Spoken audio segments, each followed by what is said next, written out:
Here's your word for the day from Calvary in Lake Havasu. Visit us on the web at calvaryaz.com.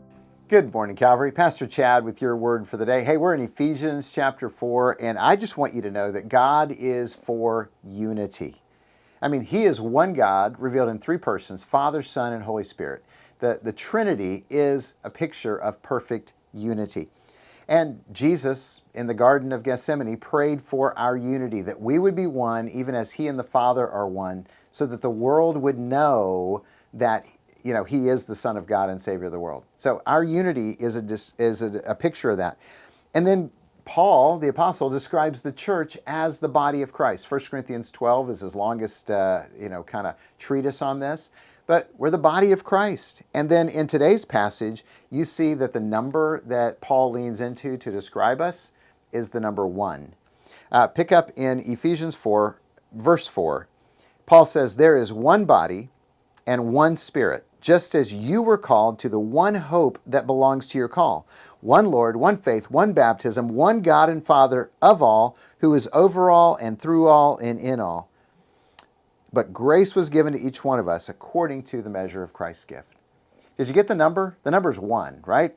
One body, one Spirit, one Savior, in whom is our one hope, one faith expressed in the one baptism. See, God wants us to be one. He wants us to be unified in Jesus, which is a message that somehow is lost on a lot of Christians and churches these days. I don't know if you notice it, but if you're immersed in church world, there's a lot of name-calling among Christians, a lot of judging of one another, a lot of condemning each other's ministries, which is the opposite of what Paul did in Philippians 1. He said, I don't care who they are, what they're doing, as long as Christ is preached. And we're not that way. We fight, we exclude, we divide Christ's body, and then we wonder why we have no power or really authority in the public square. So my encouragement to you is choose unity in Jesus. Let's love one another. Let's forgive one another. Let's include one another. Let's champion those who proclaim salvation is through Jesus and Jesus alone, because they are our brothers and sisters. And remember, if you struggle with that including part, just go back to my illustration that churches are like ice cream. Look, I love ice cream. I grew up loving ice cream, and I got to work in an ice cream store in high school that made ice cream, and I thought I'd arrived at the Holy Grail. And you know what I found out? I found out that making ice cream was boring, because ice cream, no matter what the flavor is about 90 to 95% the same ingredients.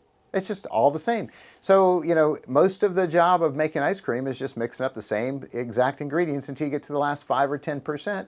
And that's where you put in the chocolate and the nuts, or that's where you put in the bubble gum, or that's where you put in the cotton candy, or that's where you put in the jamocha, the mocha and almond and fudge and all that stuff. And that's what makes it different. It's just that 5 or 10%. And here's my thing. Bible-believing churches are ice cream. We're 90, 95% the same in what we believe about God, about Jesus, about the Holy Spirit.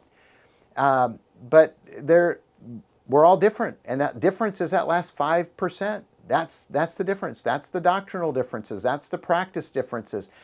And if we realize that, we need to realize that we have a whole lot more in common than we have that divides us. And we need to give grace to our brothers and sisters in Christ.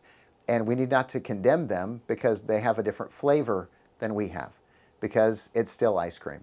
Now, I do have to say that, you got to make sure it's an ice cream church, because, a few years back they came out with frozen yogurt and they said it tastes just like ice cream, but it's not. It doesn't taste like ice cream, and it's not ice cream. In fact, it's completely different than ice cream.